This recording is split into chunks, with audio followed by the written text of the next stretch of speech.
Buongiorno, benvenuti al Focus TG. Oggi giornata molto particolare perché siamo già collegati con l'ospedale di Belluno, dove è in corso una visita istituzionale del presidente Luca Zaia, che sta per iniziare una conferenza stampa che vi faremo vedere qui in diretta. Adesso prenderà la parola Zaia, sta parlando il direttore generale dell'ULSS Dolomiti e appena inizierà a parlare Zaia daremo la linea. Poi seguirà conferenza stampa, si parlerà naturalmente non solo di sanità belluminese ma anche di coronavirus, emergenza e molte altre situazioni. Diciamo che è un po' il sostituto della conferenza stampa che di solito si svolge nella sede della Protezione Civile di Marghera. Il Focus TG oggi quindi viene un po' cambiato nel suo assetto da queste novità, da queste visite. Zaia che ha visto questa mattina di prima persona il funzionamento del treno che collega Conegliano a Belluno, quindi una linea molto importante soprattutto sia per il turismo che per i pendolari. Vedremo poi le immagini nel corso della nostra informazione che prevede come al solito anche i collegamenti da Vicenza, da Padova ma anche da Bassano, le novità di cronaca, gli approfondimenti. Ma andiamo a sentire la conferenza stampa all'ULSS Dolomiti. Insieme all'assessore Lanzarin, che è stata veramente molto, molto gentile, il picconamento dell'ultimo pezzo di un padiglione dell'ospedale di Lamont, che sta per essere ristrutturato e riportato a una funzione come ospedale riabilitativo. Però in tutte le nostre sedi ospedaliere, Presidente, in questo momento ci sono cantieri o stanno partendo dei cantieri del genere. A breve si possono ripetere anche in location diverse rispetto a questa, e sarà un piacere e un onore condividerla assolutamente con voi. Ci fa piacere questa giornata anche perché stiamo uscendo da un periodo faticoso in cui tanti di noi, lei per primo, ha buttato il cuore oltre l'ostacolo e sta lavorando in maniera molto pressante da tanti mesi. Anche qui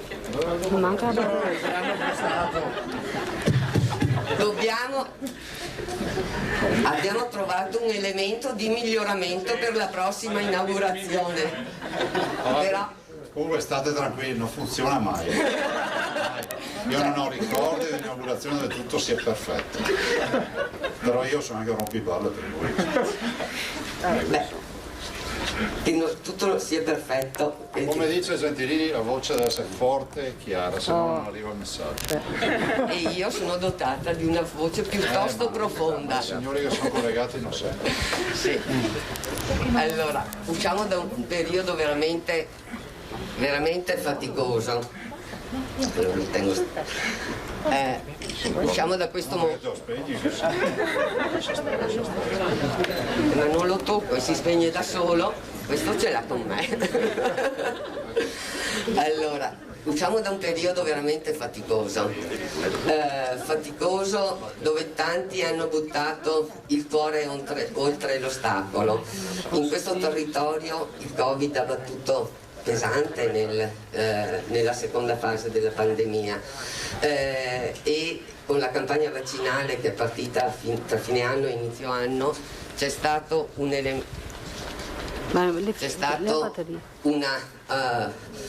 una sintonia con questo territorio, una collaborazione che a me piace sottolineare.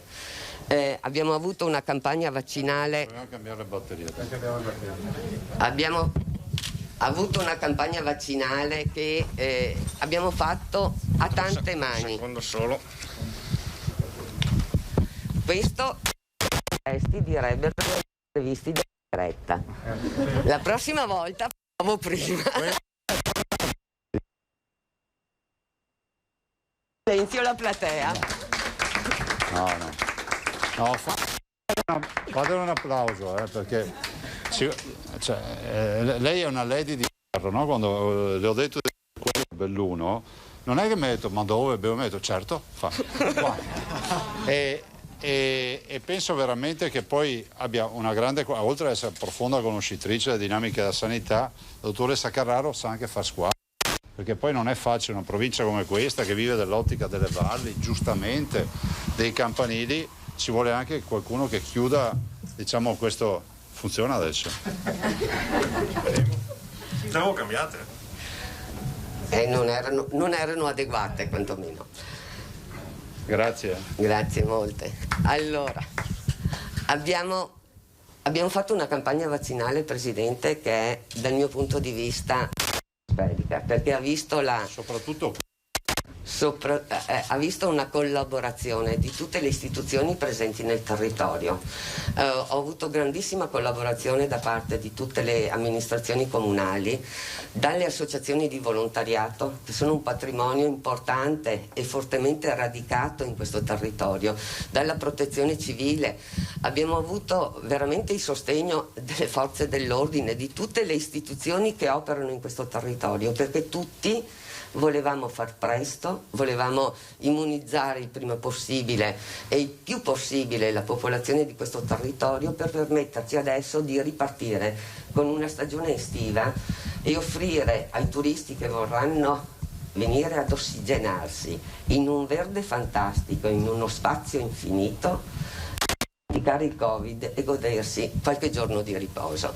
E ci siamo riusciti. Noi a oggi abbiamo fatto più di 151.000 somministrazioni, questo grazie anche alla collaborazione, che sottolineo, con i medici di medicina generale, che ci hanno aiutato a presidiare in tutto il territorio, dal Cadore alla Bordino, da qualsiasi angolo del nostro vastissimo territorio.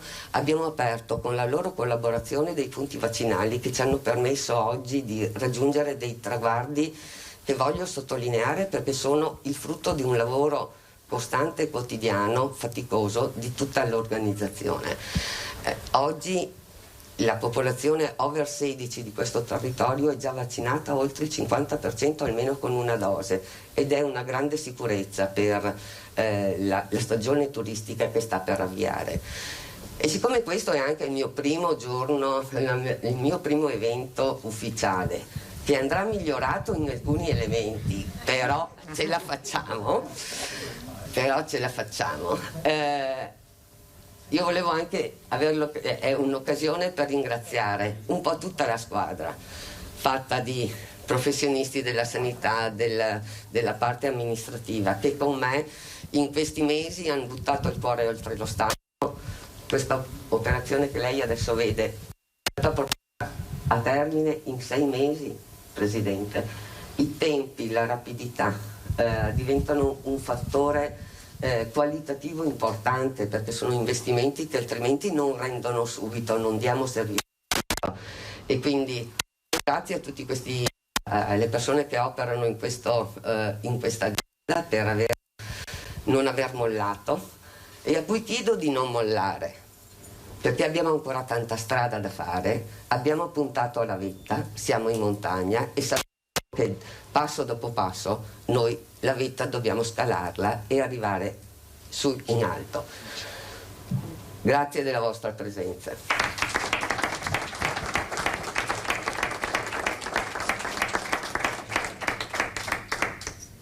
Chiediamo al Presidente della Conferenza dei Sindaci, Paolo Perenzin, di portarci un saluto in rappresentanza di tutte le amministrazioni comunali di questo territorio. Grazie Direttore, veramente grazie per il lavoro che stai portando avanti e che è importante. Saluto il Presidente della Regione, lo ringrazio per essere presente e credo che la giornata di oggi sia una giornata assolutamente importante. Giustamente ricordava il Direttore, giovedì scorso eravamo a Lamon, l'anno scorso siamo stati all'ospedale di Feltre per l'inaugurazione della piastra, altri cantieri sono in corso ad Agordo, altri arriveranno e quindi questo è un primo dato rilevante. Quindi stiamo investendo, la Regione sta investendo e i comuni per quello che possono con i fondi di confine, con le risorse che arrivano, cerchiamo di dare una mano per potenziare il nostro sistema sanitario provinciale. È un tema. L'altro tema, l'ha ricordato benissimo il Direttore prima, questa provincia ha delle caratteristiche particolari, che sono soprattutto le distanze. Le tecnologie in questo potranno dare una mano veramente importante. Mi fa piacere ricordare, perché nei confronti che abbiamo spesso, il Direttore Generale ha già, secondo me, inquadrato molto bene la situazione, anche se è arrivata soltanto da 3 mesi e se soltanto in questi 3 mesi portato avanti insieme alla squadra i risultati sulla campagna vaccinale di cui ha fatto appena cenno, ma una delle cose che mi ha detto io ci metto lo stesso tempo da casa mia in macchina in provincia di Treviso arrivare all'ospedale di Belluno che quello che impiego dall'ospedale di Belluno ad arrivare su Ingomelico. Questo vuol dire aver colto evidentemente che una situazione come ha le sue specificità ma ha anche le sue straordinarie potenzialità. Su questo dico soltanto due cose. Io non ho dubbi che riusciremo lavorando tutti assieme a creare un'integrazione all'interno dell'azienda Dolomiti capaci di dare le risposte che i cittadini attendono. Già lo stiamo facendo, possiamo ancora e ulteriormente aumentare. Per far questo ci sono due cose fondamentali. Una, ed è una sofferenza che hanno tutti, non abbiamo soltanto noi, e è quella evidentemente della carenza del personale medico, infermieristico, che viene da tanto anno, da politiche nazionali di anni, eccetera. Però io da buon veneto di dire, tendo sempre a vedere il bicchiere mezzo pieno. Questa crisi spaventosa che è quella del Covid un segnale in controtendenza l'ha dato, perché come dire si è iniziato a mettere mano ai numeri delle specialità che porteranno frutto magari fra 4-5 anni. In questo frattempo dobbiamo stringere i denti e abbiamo bisogno di tutto il supporto della Regione e delle istituzioni, perché dobbiamo essere in condizione di arrivare fino a quando finalmente i numeri torneranno a dare il supporto che tutto il personale evidentemente auspica e di cui c'è bisogno. Poi c'è una seconda cosa che dobbiamo fare, dobbiamo farla noi, ed è quella appunto di saper produrre l'integrazione nell'azienda sanitaria. Per questo è inutile, bisognerà fare delle scelte, non possiamo pensare di avere, spero non sia, ma forse sì, ecco, grazie mille, scusate, che bisogna fare delle scelte, possiamo pensare di avere tutto ovunque e dovremo avere, dire, la capacità di vedere anche l'integrazione, arrivare soprattutto nella parte della provincia, nelle cosiddette terre alte. Allora, davanti al Presidente della Regione oggi facevo questa riflessione fra me e me, non dobbiamo parlare, come dire, le difficoltà che hanno queste scelte, perché hanno a che fare con quello che lui stesso diceva volentieri, no? I campanili che ci sono. Noi davanti al Presidente della Regione non dobbiamo portare i campanili, anche perché con una battuta forse la città di Venezia da sola ha più campanili che tutta la provincia di Belluno, quindi dove sarebbe la novità?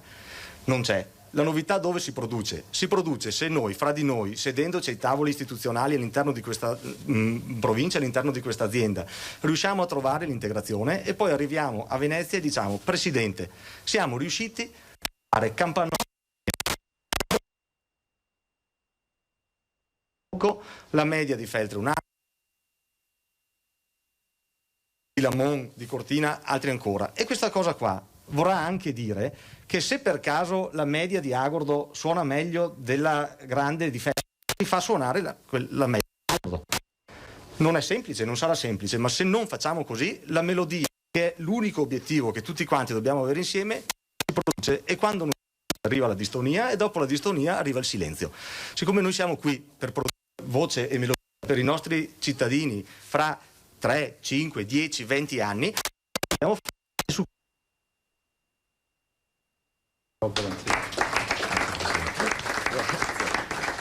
Grazie, come sempre. Adesso, Presidente, tocca a lei. Tocca a me? Sì.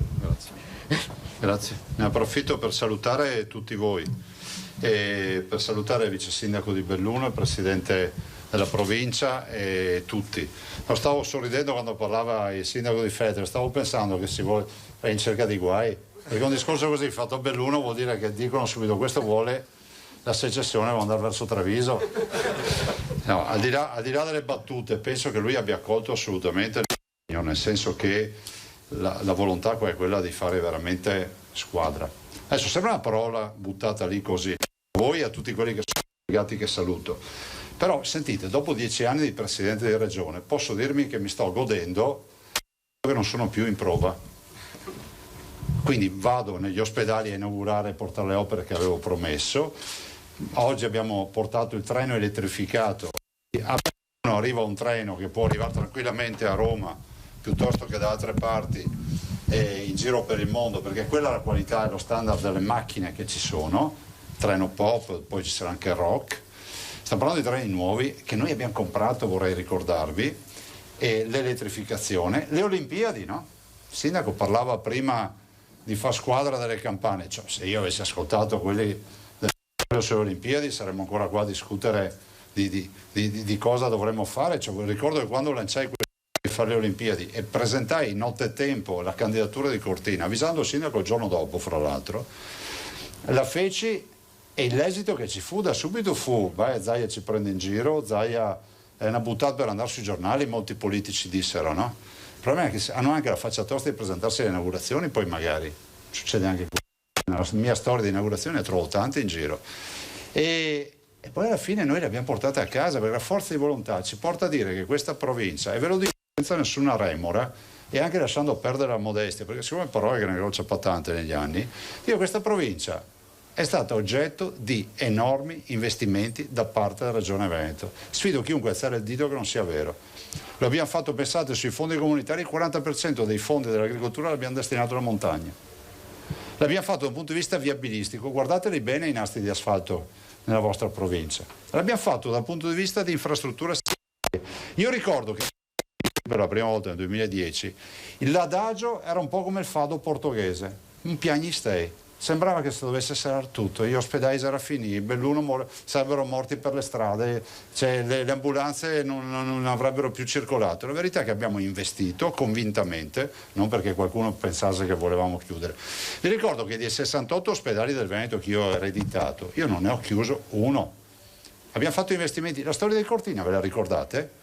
Dove sono quelli che facevano vedere i video che stavamo nottetempo anche l'ospedale di nascosto perché sarebbe stato chiuso? No, Cortina invece ha avuto tutta un'altra evoluzione, che se lo pensate in questa ottica, no. Il treno, i mondiali di sci, perché ricordo che anche i mondiali di sci ci hanno fatto penare, e le Olimpiadi, io capisco che andiamo profeti in patria, ma le Olimpiadi daranno una visibilità a questi territori paurosi, non solo a Cortina. Il treno dell'Omiti, la vicepresidente presenterà questo treno durante la prossima settimana, e poi il territorio, sindaci e amministratori dovrà anche decidere qualcosa, perché noi possiamo pensare a un master plan, possiamo pensare a Val d'Ansiei, a Val Boite, possiamo pensare alla Gordino, poi bisogna anche dimostrare che dopo il lamento viene anche la decisione. E poi tutto quello che è stato fatto, c'è qui la Sole Bottacin sul fronte del dissesto idrogeologico. Vaia. Sanità, guardate, la sanità del futuro per questa provincia è una sanità delle tecnologie. Avete visto Covid cosa ci ha insegnato? Beh, ci ha insegnato che è una disgrazia, un incubo, no? E quindi approfitto per ringraziare tutti voi che avete lavorato, presenti e collegati, per questa tragedia.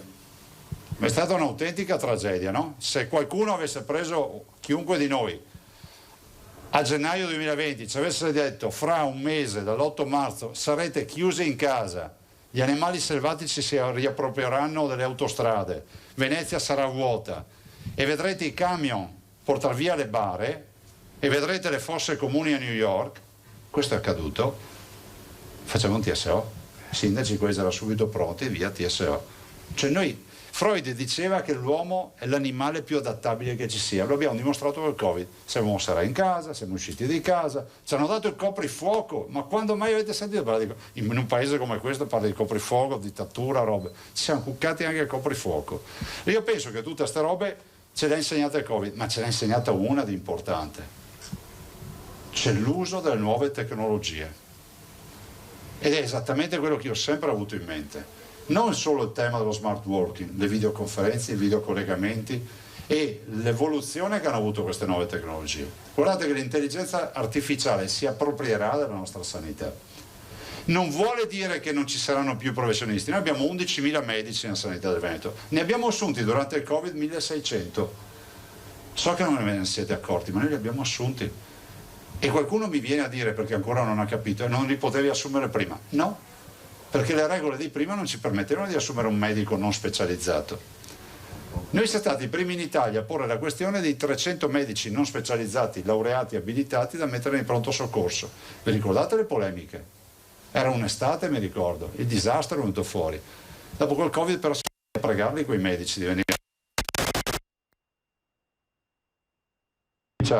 La deospedalizzazione, dobbiamo uscire dall'ottica di pensare che l'ospedale sia figo, bello, perché ha tanti letti. Non serve a niente questo ragionamento. A noi servono professionisti e tecnologie.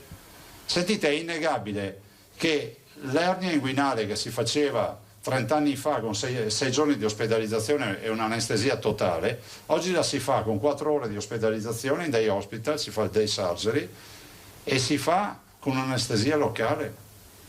Cioè è cambiato questo mondo. Noi non dobbiamo, guardate, se noi ci proiettassimo fra 5 anni, nel 2026, e guardassimo indietro questo oggi, diremmo cavoli, era un'era glaciale fa. Vedrete l'evoluzione che ci sarà in tutte le tecnologie, nell'approccio. Avete visto che in un anno siamo passati dal tampone molecolare, è analogico, no? È sempre stato utilizzato il tampone per la ricerca dei virus, ai test rapidi, ai test di terza generazione. Adesso abbiamo la quarta generazione dove l'intelligenza artificiale è entrata. Cioè utilizziamo delle macchine che sono grandi così, quelli di terza generazione, dove noi entriamo con una scheda con un chip. In quella scheda, se non ci mettiamo la goccia di campione fatta col tampone per il Covid, ci possiamo mettere una goccia di sangue e ci dà l'emocromo. Allora, se pensate che il futuro sia quello ancora di continuare in maniera analogica, siete fuori dal mondo. Fra 5 anni, ma i prossimi giorni, comunque noi saremo invasi da queste tecnologie. Io vi ringrazio perché poi ci vogliono gli uomini e le donne per governare queste tecnologie. Ai cittadini diciamo che questa diagnostica sulla quale noi facciamo investimenti e ne continueremo, guardate, io ho un sacco di inviti per venire anche qui in questo territorio inaugurale, vengo quando posso. Vi dico che tutta diagnostica ci permette di essere più performanti. Ma signori, avete mai di avere dei premi Nobel in giro per il Veneto, ma Stoccolma ancora non lo sa? Cioè, abbiamo capito che se il Covid arrivava 20 anni fa, 30 anni fa, sarebbe stata una strage. L'abbiamo capito o no? Perché oggi ci possiamo permettere di fare un attacco per verificare i polmoni, possiamo permetterci la broncoscopia, possiamo permetterci il broncolavaggio, possiamo permetterci tecnologie che noi abbiamo acquistato. Guardatele con attenzione le foto, quando vedete le foto dei nostri pazienti, no? Nelle terapie intensive, guardate l'ambito della foto, guardate il letto, guardate il respiratore, guardate la tastiera, guardate tutto il contesto. Questi sono investimenti. Una postazione di queste costa 50.000 euro. E noi, per prudenza, ve lo dice il sottoscritto, visto che ho scelto io, abbiamo 100 respiratori in magazzino, nuovi, cartati, perché non si sa mai. Perché il Covid, al di là che ne dica qualcuno che si possono curare tutti a casa, noi abbiamo avuto 425.000 positivi, li abbiamo trovati, perché si sono ritrovati nel nostro contact tracing, no? Metà non hanno avuto sintomi, sono stati asintomatici, si sono fatti la loro bella quarantena, fine. L'altra metà è stata curata a casa, sono circa 200.000, però di questi 200.000, 22.000 hanno dovuto trovare un ospedale per un respiratore, per un casco, per un CPAP, per un ECMO, per le malattie attive, perché non se l'ha fatta da soli. Questa è la verità, quindi voi siete artefici di questo che è accaduto. E allora io penso che tutto questo ci serve a guardare avanti. Il Covid deve essere non solo una tragedia ma anche un insegnamento.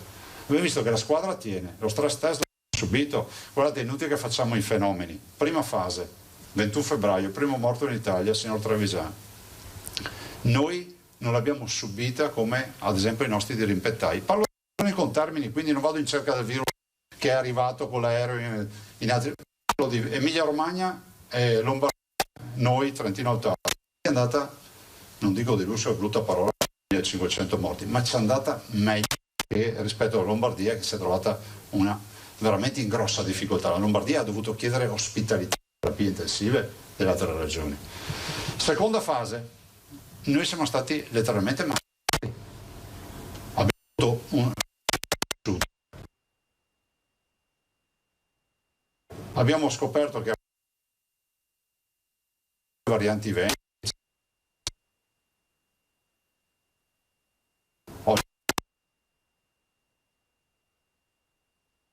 tamponi.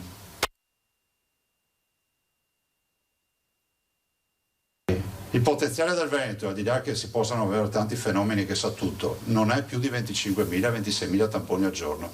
Vuol dire che io avrei dovuto negare comunque il test a almeno 50.000 persone e comunque sono state diagnosticate, testate con i test rapidi e che comunque ci hanno permesso di portare a casa positivi che altrimenti non avremmo trovato. Terza fase, quella di febbraio-marzo, a noi è andata meglio, l'abbiamo gestita, siamo a 500 pazienti adesso. L'Emilia Romagna si è trovata a dover chiedere terapie intensive fuori regione. E così la Lombardia, prova ne sia che noi siamo la prima grande regione d'Italia che anche a differenza delle altre due sono ancora.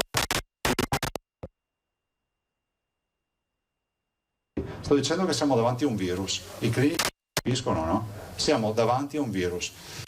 Dell'infallibilità, della immortalità che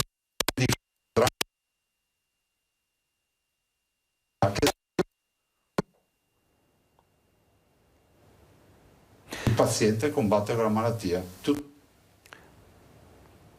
Noi continuiamo gli investimenti, mediamente stiamo 70 euro l'anno per le attrezzature, non abbiamo mai negato acquisti. Chiediamo un minimo di sintesi ai direttori generali e alla dottoressa Carraro per questa voce e ringrazio. Qui avete in piedi anche la partita del volo notturno, anche qui io vorrei che non ho mai venduto suggestioni.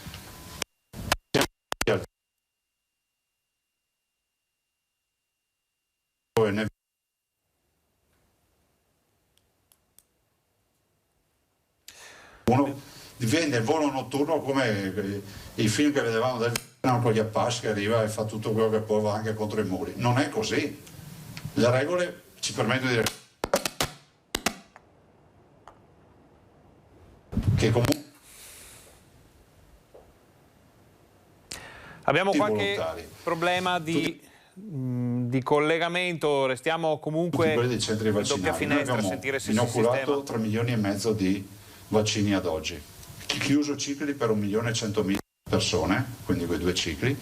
Rivendichiamo la scelta, anzi la rivendico personalmente, di aver fatto la scelta di non vaccinare gli under 60, cioè chi ha meno di 60 anni, con i vaccini a vettore virale, con gli adenovirus, quindi AstraZeneca e Johnson & Johnson.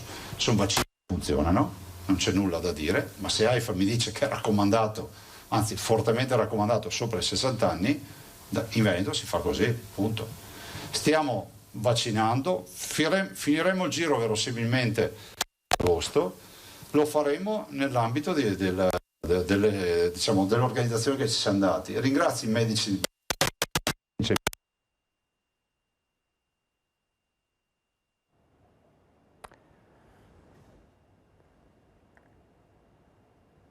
Qualche interruzione dovuta a problemi conosce uno per paziente. Connessione, Dicendo che dall'altra partiamo. parte poi fa polemica. Sto dicendo che inevitabile a Colle Santa Lucia, il medico di base di Colle Santa Lucia si prende i suoi pazienti e capisce che non può dire ai pazienti di andare a Belluno a farsi il vaccino. E voi avete grande limite della viabilità e avete grande vantaggio della bellezza, perché questo è un territorio che è strepitoso. Io penso che noi riusciremo a esaltarla sta bellezza. Non abbiate paura della fine dei presidi sanitari. Chi vi viene a sussurrare negli orecchi vuol dire perché qui dopo 10 anni che finisco non so più, se ho dovuto chiudere ospedali o disarmare ospedali, vedreste già il disastro.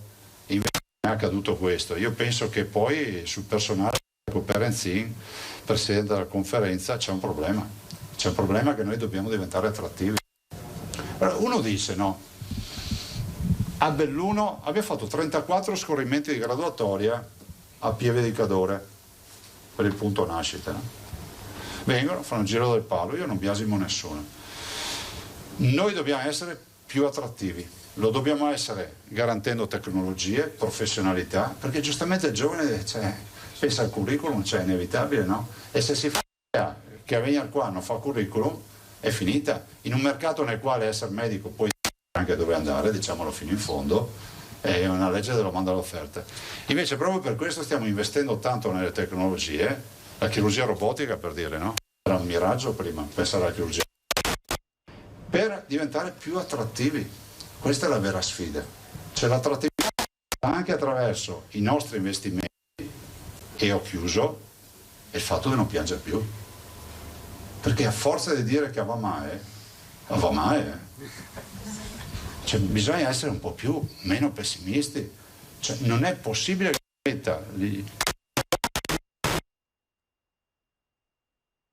la montagna è eccezionale, ha dei limiti paurosi, il dissesto idrogeologico, le distanze sono un limite mortale, la montagna non vale di meno di altri territori, questo deve essere chiaro, per noi non è così. Però vuole più. Grazie.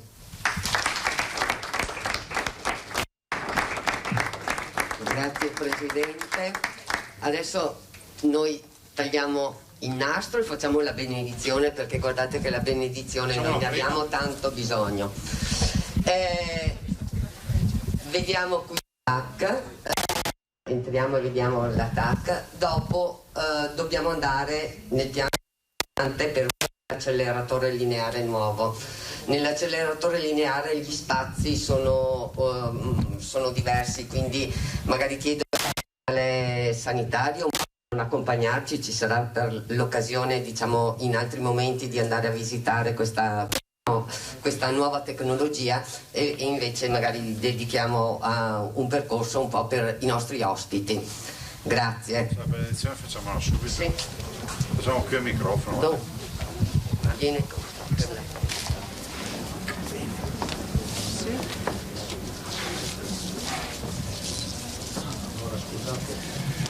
Nel nome del Padre, del Figlio e dello Spirito Santo, Dio autore della vita e dispensatore di ogni bene, sia con tutti voi.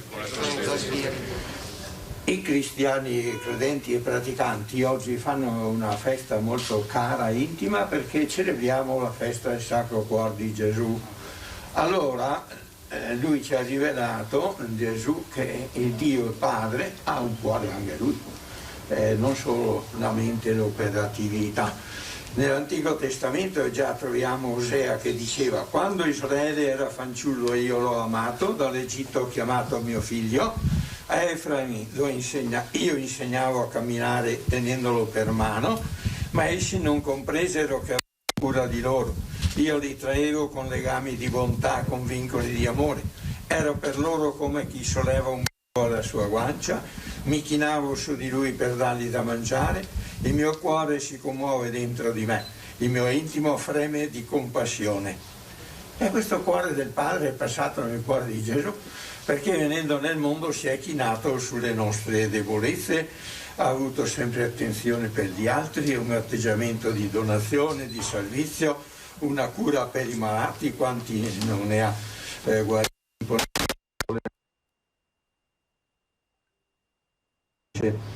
I vescovi italiani in questo mese ci invitano a guardare il cuore di Gesù per sottolineare soprattutto la mitezza, l'umiltà e la misericordia. E poi dicono è quello che dobbiamo assumere anche noi. E come è stato ricordato, questa pandemia del Covid ci ha insegnato molte cose.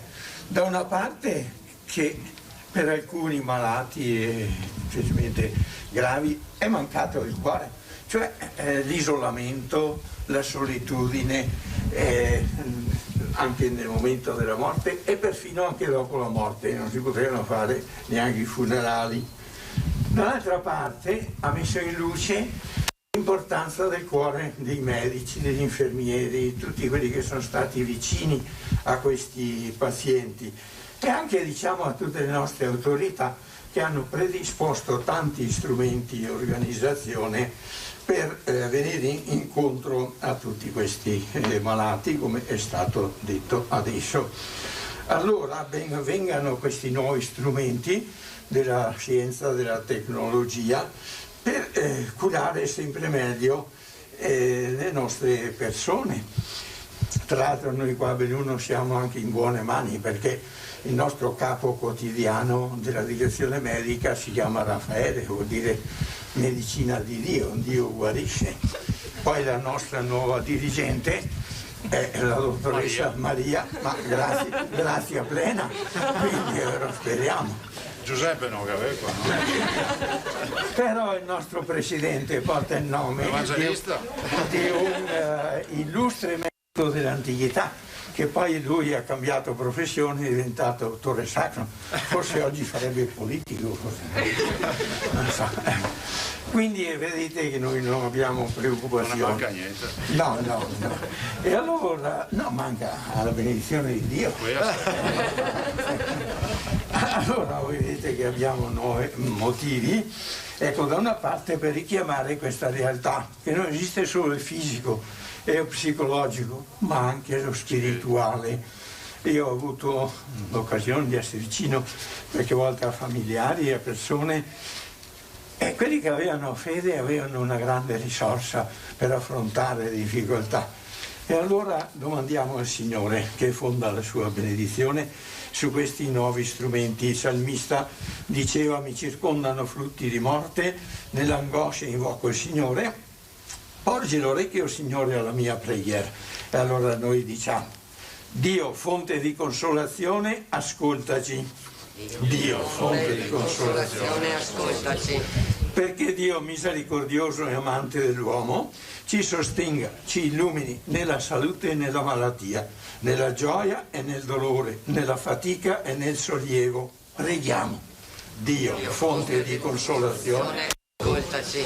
Perché il Signore compensi tutti coloro malati, cioè prestano occhi al Padre Eterno, prestano orecchi, prestano le mani per sovvenire alle necessità e sofferenze dei pazienti. Preghiamo. Dio, fonte di consolazione, ascoltaci. Perché il Signore agisca la sua benedizione su questi strumenti di cura, di analisi, eccetera, su chi li ha provveduti e su chi li gestisce, su quanti ne usufruiscono in vista di un'efficace cura. Preghiamo. Dio, fonte di consolazione, ascoltaci. O Signore Dio nostro Padre, che hai mandato nel mondo il tuo Figlio a ridonare la salute ai malati imponendo loro le mani e a consolare i contritti di cuore, e fondi grazia e benedizione su questi strumenti di diagnosi e di cura per il bene fisico, psicologico e spirituale dei pazienti e il buon funzionamento della struttura sanitaria. E anche su tutti voi scenda la benedizione di Dio Onnipotente, Padre e Figlio e Spirito Santo. Amen. Amen. A tutti buona salute e prosperità. Grazie. Grazie.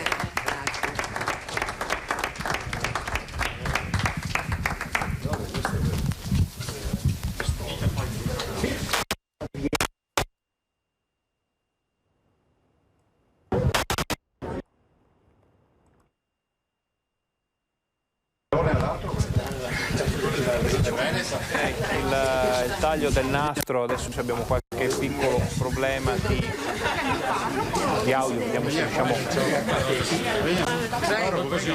Venga qua.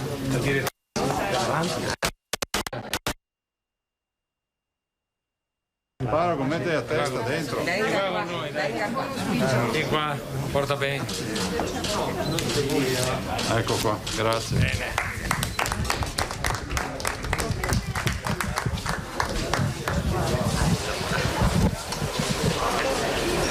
Se il Presidente incontrerà ora i giornalisti per scambiare due parole, oppure, anzi no, stiamo vedendo la visita di questa nuova apparecchiatura a disposizione della sanità bellunese, giornata decisamente bellunese per il Presidente della Regione Veneto Luca Zaia, per la sanità regionale. Stiamo seguendo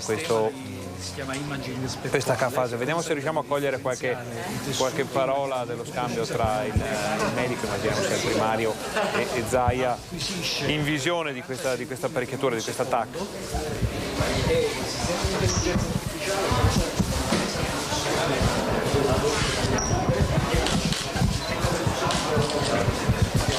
Qui ha meno raggi, meno dei raggi, meno di una lastra.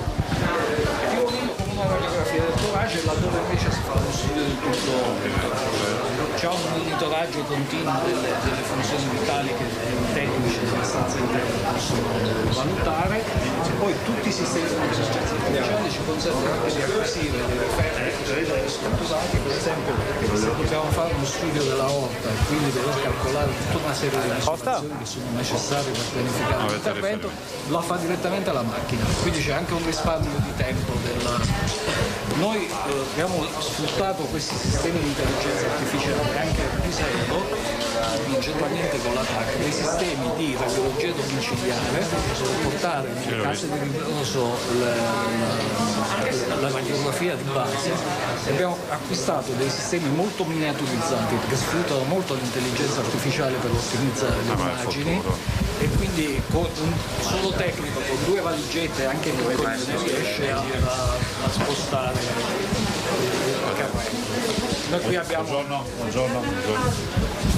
abbiamo Buongiorno. Utilizziamo questa sala come sala di controllo, qui abbiamo una seconda parte che quella che utilizziamo la questa è semistrada, però la utilizziamo molto perché avendo un sistema di fluoroscopia in TAC la utilizziamo per tutta la parte interventistica, per le procedure di biopsie, posizionamenti di drenaggi, e viene utilizzata anche come simulatore per i piani di portamento della radioterapia.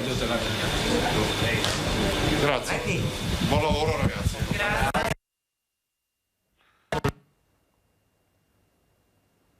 Allora, è in fase finale la visita del governatore Luca Zaia all'ospedale di Belluno per la presentazione di queste nuove importanti apparecchiature, di questa nuova TAC. Adesso cerchiamo di capire se con la visita di Luca Zaia prosegue con un punto stampa dedicato magari a qualche domanda da parte dei giornalisti presenti, oppure se è finita la visita del governatore e noi possiamo andare avanti con la nostra informazione. Stiamo seguendo, vediamo qualche foto di rito da parte di Zaia con i medici. Volete sempre sul pezzo. Grazie ragazzi.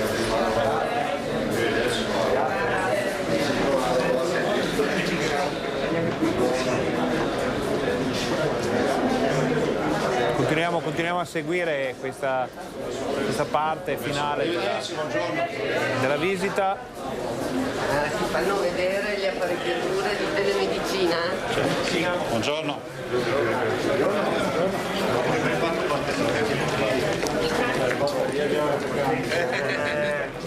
L'ho cambiate ieri sera. Ieri sera. Ma chissà chi le ha usate tutta notte.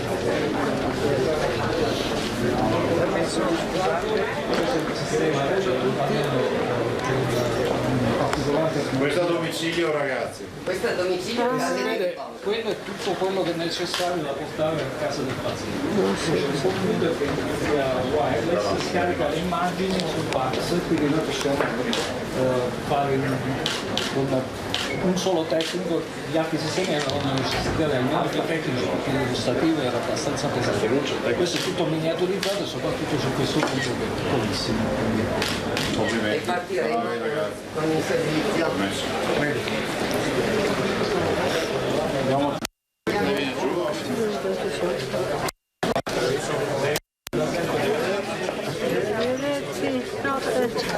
Ma fai cosa?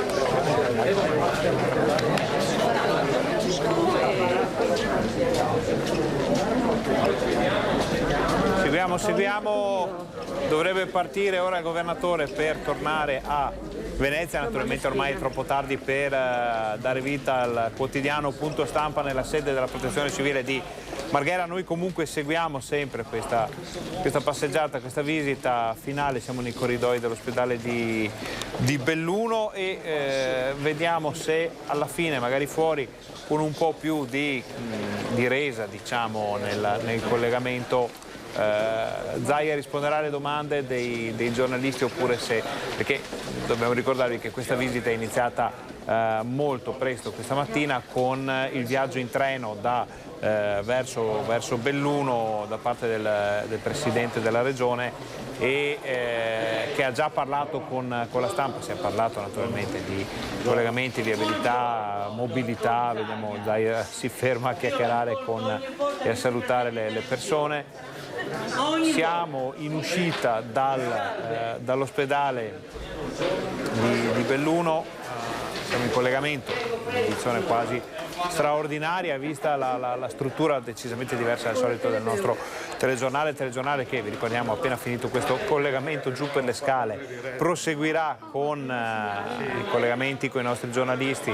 Abbiamo i dati appena arrivati sulla campagna vaccinale, abbiamo anche un po' di novità e notizie da darvi e restiamo però sempre collegati con la nostra telecamera, con Lucio Zanato e Nicoletta Rizzetto che seguono Zaia in ogni spostamento. Vediamo se riusciamo a uscire col governatore, con il suo staff, con le persone che lo stanno accompagnando in questa visita fuori dall'ospedale per comprendere se ci sarà poi un punto stampa definitivo, finale della visita oppure se ci limitiamo a quello che è stato detto prima, che insomma abbiamo sentito comunque un punto decisamente importante sulla sanità in Veneto. Allora, vi ricordiamo, siamo in collegamento, eravamo in collegamento perché adesso il collegamento si è un po' bloccato a causa del fatto che le apparecchiature che i nostri giornalisti, i nostri operatori stanno portando in giro sono probabilmente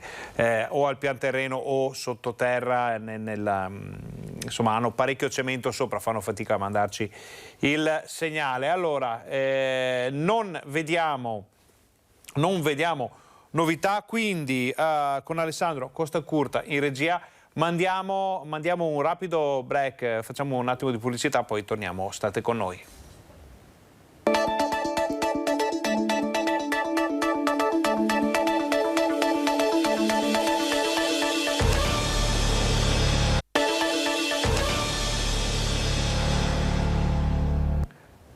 Buongiorno, bentornati al Focus TG, siamo in onda anche oggi per informarvi di quello che sta succedendo in Veneto. Allora, eravamo in collegamento con Belluno con una visita istituzionale del Presidente Luca Zaia, prima alla mobilità bellunese ma anche trevigiana, poi all'ospedale di Belluno. Adesso siamo in attesa di capire se c'è una parte finale, un'informazione finale da parte dei nostri giornalisti sul posto. Nel frattempo che aspettiamo i nostri colleghi, noi facciamo il classico riassunto delle puntate precedenti, perché poche ore fa, giusto ieri, è stato presentato un nuovo piano di sanità pubblica della regione del Veneto. L'ha presentata il governatore Luca Zaia. Sentiamo che cosa è stato detto.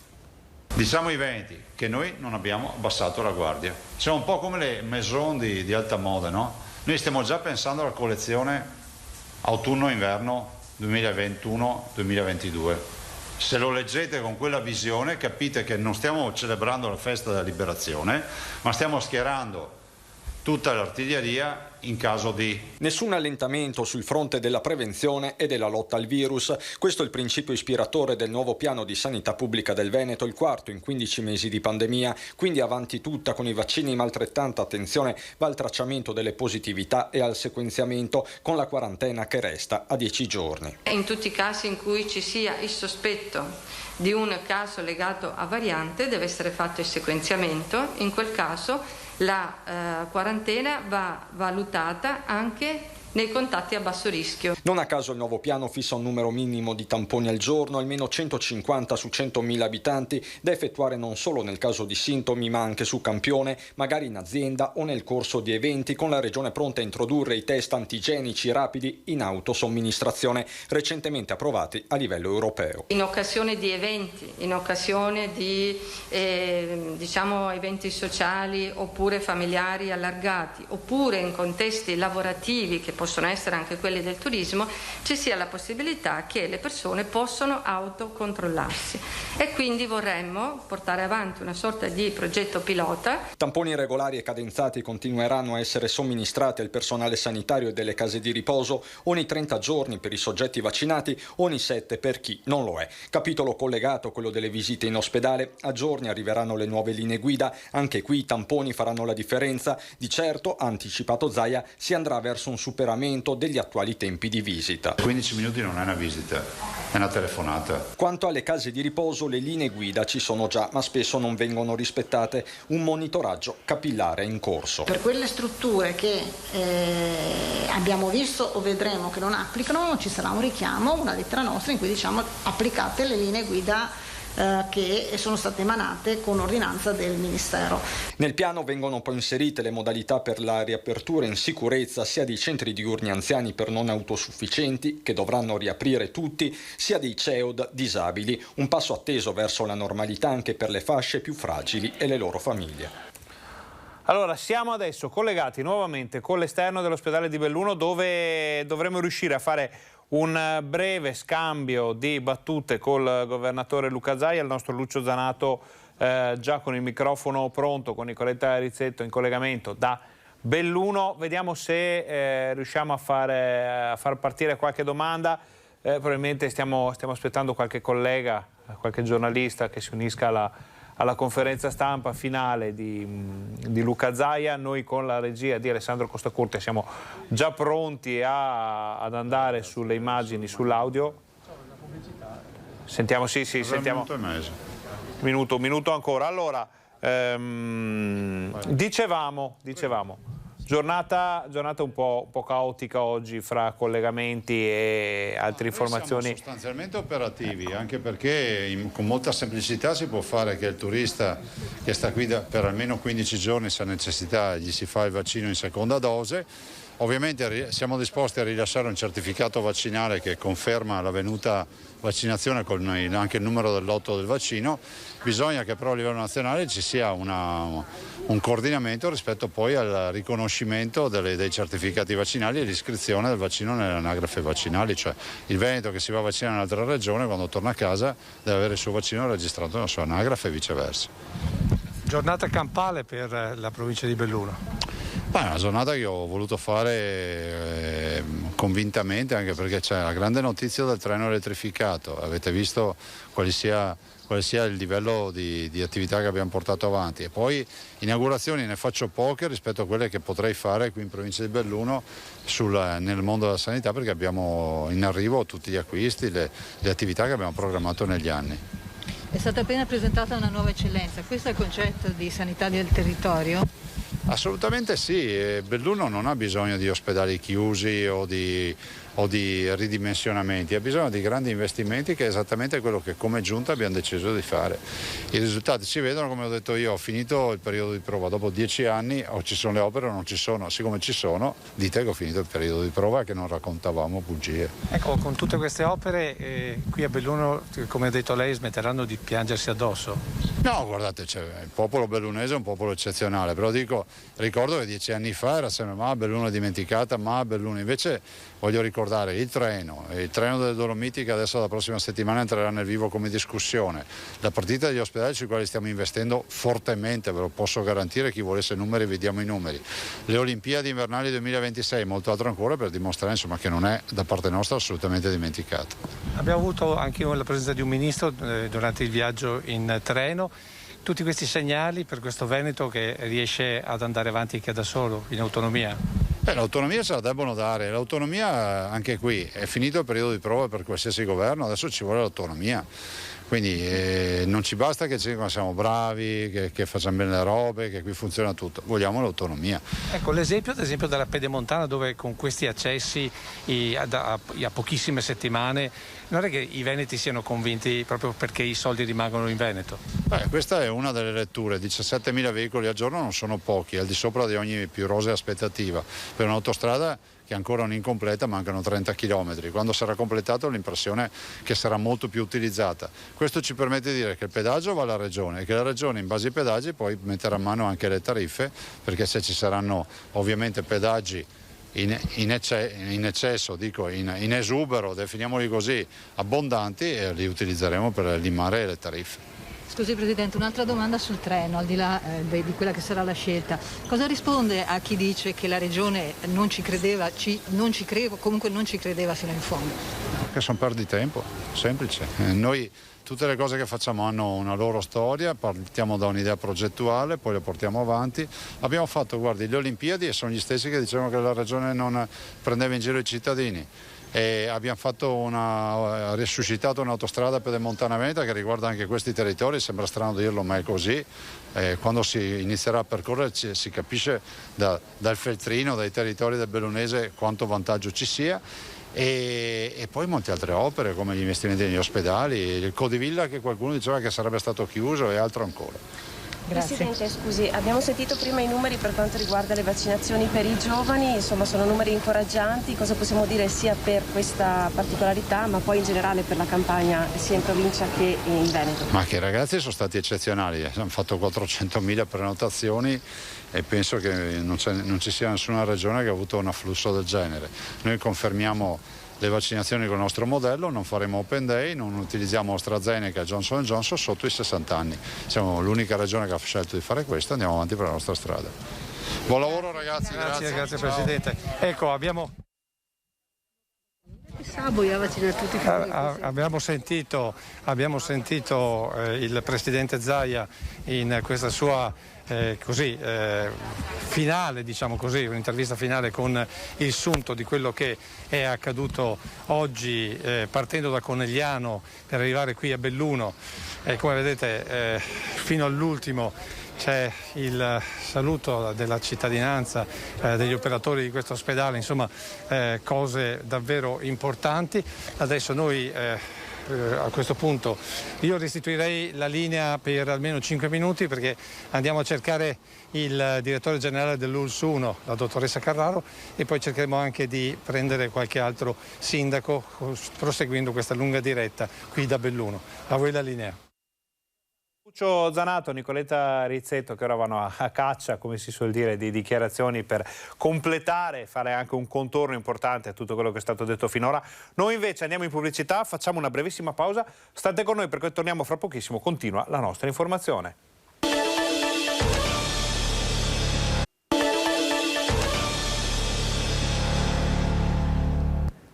Buongiorno, bentornati al nostro Focus TG. Chiudiamo la parentesi bellunese trevigiana della nostra informazione, andiamo a parlare un po' più diffusamente di quello che succede in Veneto e apriamo questa parte del nostro telegiornale con i dati che ci arrivano dall'azienda Zero della regione del Veneto, che ci dicono che in questo momento abbiamo 6.068 persone positive nella nostra regione. Vediamo se con la regia di Renzo Rigon riusciamo a farvi vedere i dati di cui siamo in possesso. No. Allora, abbiamo qualche piccolo problema di dati. Allora, parliamo dopo dei dati quando potremo farveli vedere, perché giustamente i grafici e le tabelle vanno visti insieme. Allora, mentre risolviamo questa cosa, andiamo a vedere il resoconto dell'incontro che il nuovo prefetto di Padova, Raffaele Grassi, ha avuto con i sindaci del territorio. I 102 sindaci del territorio padovano si presentano al nuovo prefetto Raffaele Grassi e per voce del presidente della provincia Fabio Bui fanno una richiesta precisa, quella di non essere lasciati soli. Noi siamo molto visibili, ma tante volte anche soli nella soluzione dei problemi. E allora abbiamo bisogno di interlocutori, di appoggi. E la prefettura sempre qui a Padova è stata il nostro ancora d'appoggio, il nostro interlocutore. La risposta del prefetto Grassi, che saluta con calore i primi cittadini, è spontanea e nei fatti, visto che nella mattinata di giovedì aveva già coordinato la riunione tecnica delle forze dell'ordine a Monselice, dove si sono verificati ripetuti episodi di violenza da parte di una baby gang. Veramente che bello essere qua in questa stupenda cornice con i sindaci della provincia di Padova, con l'obiettivo di fare squadra, con l'obiettivo di costruire assieme legalità. Per quanto di mia competenza, io sarò assolutamente vicino ai sindaci del territorio. A Monselice le prime decisioni sono già diventate operative. Un presidio maggiore di polizia locale e carabinieri nelle fasce orarie sensibili del fine settimana e un'attività di formazione e prevenzione contro l'abuso di alcol e stupefacenti promossa dal comune e rivolta ai giovani.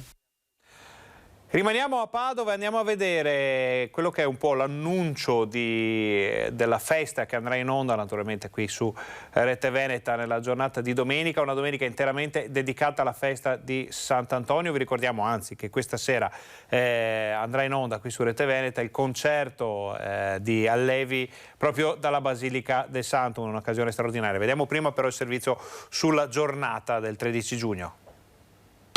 La benedizione di Padre Oliviero Svanera e di Sant'Antonio, che emozione! Lo straordinario volo in elicottero di Antonio a benedire i luoghi colpiti dalla pandemia un anno fa, il ritorno della reliquia dell'avambraccio sinistro del corpo del santo a Padova dalla Basilica della Salute in questo 2021. Sarà giornata di festa per Sant'Antonio il 13 giugno a Padova e in tutte le vostre case, da dove potrete seguire la lunga diretta dall'alba sino al tramonto, trasmessa su Rete Veneta, emittente del network Media Nord-Est. Un ritorno al santo della reliquia dopo 369 anni. E lì alla Salute è custodito appunto questa insigne reliquia che verrà portata dal patriarca di Venezia quasi in un ricongiungimento ideale, ecco, delle spoglie del santo qui alla Basilica il 13 mattina. Percorrendo alcuni luoghi anche significativi per una benedizione, per un momento di sosta e di preghiera. Un pellegrinaggio che toccherà l'ospedale All'Angelo, la parrocchia di Sant'Antonio a Marghera, il Covid Hospital di Dolo. Gli uomini e le donne del network Media Nord-Est vi racconteranno questo straordinario viaggio che condurrà la reliquia sotto le cupole del santo, dove resterà per una settimana sull'altare maggiore. Nel pomeriggio la tradizionale statua processionale di Antonio uscirà lungo le vie di Padova con un percorso simbolico per rientrare per la celebrazione eucaristica delle 17. La solenne benedizione del santo in un 13 giugno dal sapore di rinascita arriverà anche nelle vostre case con la diretta che su Rete Veneta proseguirà senza sosta dalle 5:25 del mattino.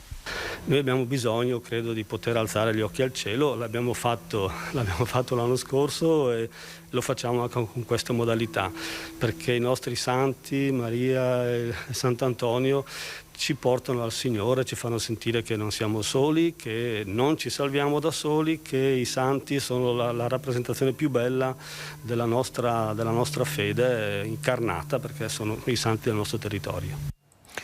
Vediamo ora invece il servizio che ha preparato la nostra redazione padovana sul concerto di Allevi.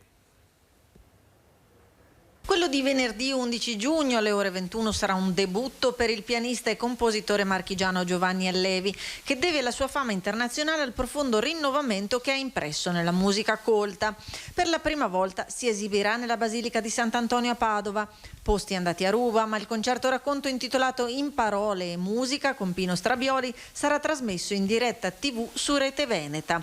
Lo spettacolo sarà anche occasione per presentare il progetto 13 giugno di Caritas Antoniana, che quest'anno ha scelto di aiutare i bambini di strada del Burkina Faso, un progetto che avrà un padrino d'onore in Allevi, in prima linea per la difesa dei diritti dei più piccoli. E Padova si sta preparando in modo, come sempre, esemplare, bellissimo alla festa di domenica. Ci sono anche delle novità che riguardano le luminarie. Io mi chiamo Antonella, quindi un po' festeggio l'onomastico, ma era anche un po' un richiamo, non so, c'ero già stata da ragazzina, allora avevo voglia di tornare a Padova. Eravamo d'accordo prima che scoppiasse la pandemia l'anno scorso, allora è stata la prima uscita importante dopo la chiusura, dopo le varie limitazioni. Pellegrini dall'Italia come questa coppia di amiche emiliane che hanno scelto il santo per il loro primo viaggio dopo la riapertura, visitatori anche dall'estero come questa giovane studentessa austriaca che sta accompagnando dei familiari. Sono una studentessa Erasmus qua a Padova e sì, loro sono venute a trovarmi perché stiamo visitando la città e è decisamente uno dei punti che si deve vedere qua. Scrigno di cultura, segno di rinascita, la visita alla Basilica sorta in uno dei luoghi della città di Padova più cari a frate Antonio. Per rivedere anche forse in un modo nuovo, speriamo d'ora in avanti futuro, visto che si spera pian piano di uscire. Una Padova che si veste a festa per il suo santo, con i palazzi che si affacciano sulla piazza già addobbati coi tradizionali drappi, e su Via del Santo questa particolare luminaria donata da un'azienda che in città opera. E ha donato l'installazione di questa immagine del santo e quindi si è deciso di metterla all'inizio di Via del Santo. Ci sembrava anche un contesto giusto visto il periodo di giugno, insomma, dedicato a Sant'Antonio. Sabato lungo Via Cesarotti tornerà la rassegna d'arte, un inno alla speranza, omaggio al santo. Come ha anche scritto in un post alla Basilica su Facebook, Sant'Antonio dacci la luce, e io sono molto d'accordo in questa espressione perché abbiamo proprio bisogno di vedere la luce in fondo al tunnel per poter andare avanti e ripartire. Avete sentito vicino in questi mesi Sant'Antonio? Ah sì, per noi devo dire che viviamo qui è una cosa importante. La presenza del santo ci dà forza. Cambiamo ancora argomento perché c'è stato un check della situazione dei ponti in Veneto. Vediamo qual è. Noi abbiamo esaminato tutta la rete di pianura, quindi con eccezione di Belluno che è in corso di esame, e i ponti, i viadotti che ci sono nella rete di pianura tutti esaminati. Non c'è nessun ponte che sia a rischio di crolli o di problemi statici rilevanti. Sono per ora 504 i ponti e viadotti della rete di competenza di Veneto Strade oggetto di monitoraggio e valutazione della sicurezza. A completare l'opera mancano ancora diverse ispezioni in provincia di Belluno, ma nel resto della regione il controllo ha coperto il 100%. I ponti hanno bisogno, e anche i viadotti, di manutenzioni costanti. Noi già nel 2017 abbiamo dato a Veneto Strade, a valere sul bilancio 2018, 15 milioni di euro che sono stati integrati con altri 12 milioni l'anno scorso. Se la Regione Veneto ha stanziato il dovuto per la manutenzione delle tratte di sua competenza, l'auspicio è che lo stesso venga fatto anche dagli enti che gestiscono altre tratte. Intanto la valutazione del rischio dei ponti di Veneto Strade è stata divisa in 5 classi di attenzione: alta, medio-alta, media, medio-bassa e bassa. Il 39% delle opere monitorate è in classe di attenzione alta. Un ponte che ha una classe di attenzione bassa, diciamo che una volta ogni 2 anni si può fare tranquillamente. Un ponte che è in classe di attenzione A, cioè molto elevata, necessita o del monitoraggio continuo o di ispezioni ogni 2-3 mesi. C'è tempo anche per un appello alle amministrazioni comunali. Alcuni interventi di restauro richiedono la chiusura di un tratto di strada e l'istituzione di una viabilità provvisoria che non sempre è stata concessa dai comuni. Si riuscisse, ogni sindaco riuscisse a fare la propria parte senza guardare esclusivamente al proprio campanile, sicuramente forse qualche disagio in meno agli utenti della strada riusciremo a toglierlo. Un altro tema molto importante per questo periodo, visto quello che dovrebbe succedere fra poco, ovvero la riapertura di fiere, sagre e iniziative di questo tipo, è proprio la situazione legata ai capannoni delle sagre. È vero, non ci saranno le sagre, le feste degli scorsi anni alle quali eravamo abituati, però io sento che comunque c'è un certo fermento, nel senso che chi ha sempre fatto questo tipo di attività ha voglia anche di riprendere. Voglia di tornare alla normalità anche attraverso le sagre e le feste di paese che prima della pandemia caratterizzavano la stagione estiva. Le normative e le incertezze del momento però condizionano l'organizzazione di questi eventi e così come è accaduto nel 2020, 12 mesi dopo molte grandi manifestazioni non compaiono nel cartellone degli appuntamenti estivi, ma non tutto si fermerà, a confermarlo il sindaco di Frontolo, Mauro Canale, che conosce bene la materia, occupandosi di consulenza nell'ambito della sicurezza nella gestione degli eventi temporanei. Riprenderanno in maniera un po' soft, un po' calma, cercando di fare quegli eventi che magari sono più semplici da gestire e dove è più facile garantire il distanziamento e le misure di sicurezza. Protocolli non troppo diversi da quelli messi in atto nel 2020, ma quest'anno c'è un elemento in più. Le cose potrebbero essere facilitate sotto un aspetto, a parte l'aspetto organizzativo, l'aspetto proprio delle persone che frequentano questo tipo di eventi, che ormai si sono abituate a queste modalità comportamentali che fino allo scorso anno magari erano un po' sconosciute. La parola d'ordine è dunque buonsenso sia da parte degli organizzatori ma anche di chi vi parteciperà. Che eventi aspettarsi per l'estate alle porte? Manifestazioni all'aperto in spazi ampi che garantiscano il distanziamento. Dipende dagli spazi dove sono sviluppati gli eventi, perché il numero dipende molto da quello. Io vedo che si stanno concentrando su eventi legati molto a passeggiate, tour da cantina a cantina per attività a attività. Quindi eventi che mi consentono di uno sviluppo su uno spazio importante dove possono starci anche molte persone. Dalle sagre alle spiagge, vediamo. Blue Zone sulle spiagge della costa veneziana. Significa arenili puliti e sicuri, sanificati secondo protocolli certificati nel rispetto dell'ambiente. Il presidente Zaia ha presentato a Jesolo il progetto Costa Veneta Zona Blu, definendolo un biglietto da visita per le nostre spiagge. Si tratta di un protocollo d'intesa con la rete Venice Sense e Union Mare Veneto che certifica le operazioni di sanificazione e cura ai 150 km del litorale veneto. Insieme al governatore gli assessori Caner e Calzavara. Oggi noi possiamo dire che abbiamo il litorale più lungo, più accessibile, più sostenibile e da oggi anche più sanificato non solo d'Italia ma a livello europeo. Quindi la parola d'ordine in Veneto è innovazione, noi cerchiamo di applicarla un po' in tutte le nostre aziende, no? Collaborando con i nostri imprenditori, ma possiamo parlare di innovazione anche tecnologica anche nel mondo del turismo. Quindi garantire che le vacanze sono sicure dal punto di vista del batterio zero è un bel messaggio che sono convinto che possa diventare un tratto distintivo delle spiagge del nostro Veneto e quindi dimostrare come non è un caso che le 32 milioni di presenze annue che facciamo in queste spiagge attestino la leadership a livello internazionale del modello Veneto. Si tratta di un protocollo unico nel suo genere in Italia con queste modalità. Un altro passo in avanti che premia il coordinamento tra le varie associazioni e gli operatori del settore. È importante veicolare questi contenuti di sicurezza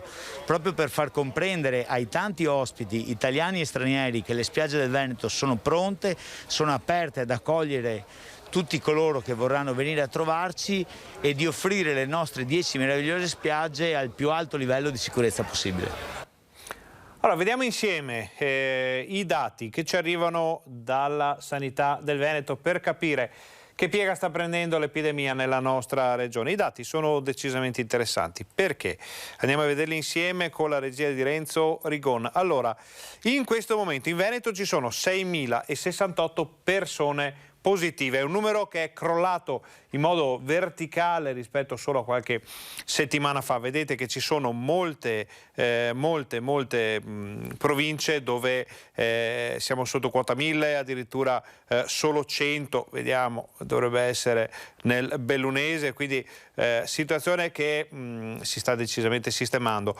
E le nuove positività, questa parte della tabella ci dice che in questo momento ne sono state riscontrate 56 nel Veneto e sono molto poche. Interessante vedere che Belluno, Rovigo per esempio non ha nessuna nuova positività e questo è importantissimo. Belluno solo 2, 6 a Padova, in doppia cifra Treviso, Verona e Vicenza con rispettivamente 17, 11, 10. Ricordiamo solo fino a poche settimane fa che cosa leggevamo in questa parte della tabella. Dall'inizio dell'emergenza coronavirus sono state trovate positive in Veneto 424.461 persone. L'area che ha pagato lo scotto più importante sembra essere quella del Veronese con 82.079, Padova segue a ruota con 81.504, poi 79.000 Treviso, 70.000 Vicenza, 69.000 Venezia e a seguire le altre province. I guariti, anche qui siamo su cifre molto alte, 406.794 guariti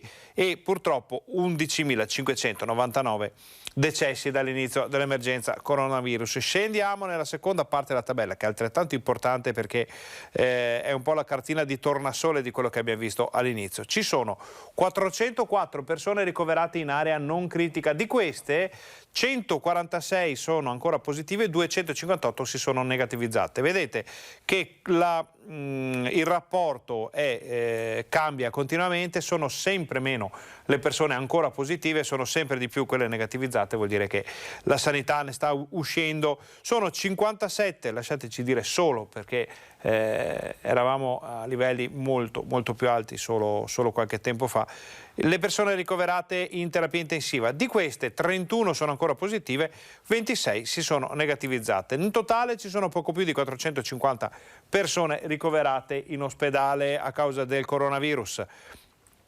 Rispettivamente 6 in meno in area non critica, ovvio non sono 6 in meno, è un bilancio negativo di 6 unità, bilancio negativo di 3 unità in terapia intensiva. Purtroppo sono da constatare ancora 3 decessi dovuti al coronavirus, anche qui però i numeri scendono ogni giorno ed è importante vedere che questo è l'ultimo numero che cambia, perché prima ci sono i contagi, poi le ospedalizzazioni, poi la terapia intensiva e alla fine i decessi. L'abbrivio ci porterà, speriamo, a concludere con lo 0 anche questa casella. Torniamo in studio, ma solo per vedere l'altro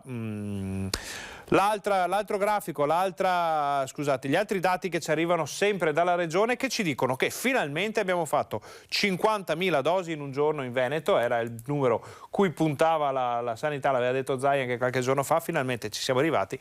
50.000 somministrazioni al giorno sono davvero notevoli. Il totale dall'inizio della campagna vaccinale, che è partita poco dopo Natale, è di 3.249.678 dosi somministrate. Le prime dosi 40.000, una bella cifra, per un totale dall'inizio della campagna di 2.198.499, cicli completati 9.253 nell'ultima tornata, che è quella di ieri, totale 1 milione, vuol dire che 1.051.000 veneti sono ormai coperti completamente.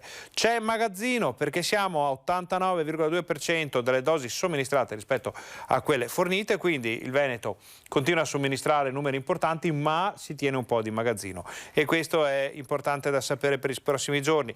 Quindi il 45,2% della popolazione in Veneto ha almeno una dose, stiamo arrivando rapidamente alla metà dei veneti, e un quinto dei veneti, il 20,9%, ha il ciclo completo. 98,1% gli over 80 con almeno una dose, 87,5% la fascia 70-79 con almeno una dose, 80,9% la fascia 60-69 con almeno una dose. Da qui poi i dati calano un po', infatti solo il 66,3% dei 50-59 anni hanno almeno una dose, e solamente, purtroppo questo non sappiamo perché, vada un po' a rilento, il 34,4% dei 40-49 ha almeno una dose. Disabili coperti da almeno una dose 76,4%, vulnerabili con almeno una dose 76,9%. Vediamo come sta andando la settimana. Sta andando molto bene, perché ieri eravamo a 179.000 dosi somministrate. Se riusciamo a tenere le 50.000 inoculazioni al giorno si arriverà davvero rapidamente a numeri importanti. Si potrebbe, vediamo se succederà, toccare le 300.000 unità alla settimana, alla fine di questa settimana, che ricordiamo si conta fino a domenica per quanto riguarda le somministrazioni. Ultima parte della tabella, vediamo come sta andando nelle varie ULS. Addirittura 614.000 dosi inoculate a Padova, 578.000 a Verona, 565.000 a Treviso. Vediamo che più o meno seguono anche il numero dei casi che avevamo visto prima. Vuol dire che naturalmente più popolosa la provincia, più ci sono da una parte difficoltà, più anche possibilità di coprire la popolazione. Torniamo in studio per i saluti finali. Noi vi ringraziamo per essere stati con noi in questa edizione un po' straordinaria, possiamo dirlo, del Focus TG. Abbiamo seguito il governatore Zaia nel suo viaggio fino a Belluno con i nuovi treni, con la nuova tratta, possiamo chiamarla così. Abbiamo seguito l'inaugurazione delle nuove apparecchiature dell'ospedale di Belluno. Questa sera nei nostri telegiornali approfondiremo tutto quello che è stato detto, quindi soprattutto il versante legato alla sanità, alla a quello che è la campagna vaccinale. Oggi giornata di riedizione delle zone di colore in cui è stata suddivisa l'Italia. Ci ricordiamo che quando è toccato al Veneto passare in zona bianca è stata una festa. Adesso dall'ANSA vediamo se riusciamo ad avere qualche novità, perché pare che in zona bianca debbano finire, ecco qua allora, l'ANSA ci dice che da lunedì prossimo 29 milioni di italiani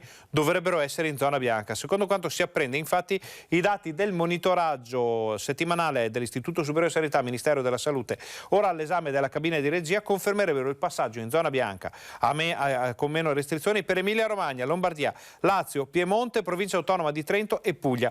Queste si aggiungono a quelle già in zona bianca, che sono Veneto, Abruzzo, Liguria, Umbria, Molise, Friuli Venezia Giulia e Sardegna. Un'Italia sempre più bianca, un'Italia che si sta allontanando dalla parte più complicata di quello che stiamo vivendo da ormai troppo tempo. Vedremo se ne usciremo dopo l'estate, come pare. Dall'emergenza naturalmente pare che si possa uscire al 31 luglio, vedremo quando chiuderemo definitivamente questa partita. Vi ringraziamo per essere stati con noi, vi auguriamo una buona giornata.